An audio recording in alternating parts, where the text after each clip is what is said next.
A dramatic escalation in this widening rift between Donald Trump and Volodymyr Zelenskyy. Donald Trump posted on social media on Wednesday that Ukraine's president had done a terrible job, and he accused him of being a dictator over his decision not to hold fresh presidential elections while Ukraine remains at war. President Trump also suggested millions of US dollars given to Ukraine over the last 3 years had gone missing. As part of the spat between the two leaders, Trump on Tuesday said Zelenskyy should have never started the war with Russia, despite the fact it was Moscow that launched the invasion on its neighbour. Trump also said Zelenskyy could have made a deal earlier at any point in the last 3 years of fighting. The Ukrainian president, in turn, has criticised his US counterpart for parroting Russian propaganda to question his legitimacy and intentions.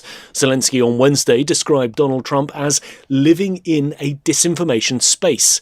The new US administration has certainly rapidly shifted Washington's approach to the war in Ukraine.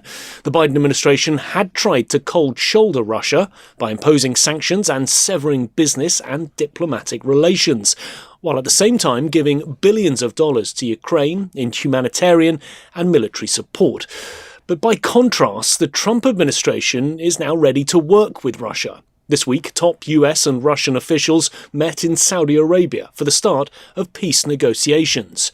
Ukraine and other European allies were excluded from the talks, something that caused consternation on the European continent, amid worries that Washington may broker a deal at the expense of Kyiv with terms favourable to Moscow. The US and Russia, though, have both said that Ukraine will be part of eventual negotiations, affirming that the primary focus of this week's US-Russia meeting was to reset relations between the two countries. But as part of the push for peace, President Trump added more pressure on President Zelenskyy on Wednesday, writing on social media that the Ukrainian leader better move fast or he is not going to have a country left. Nick Harper, SABC News, Washington.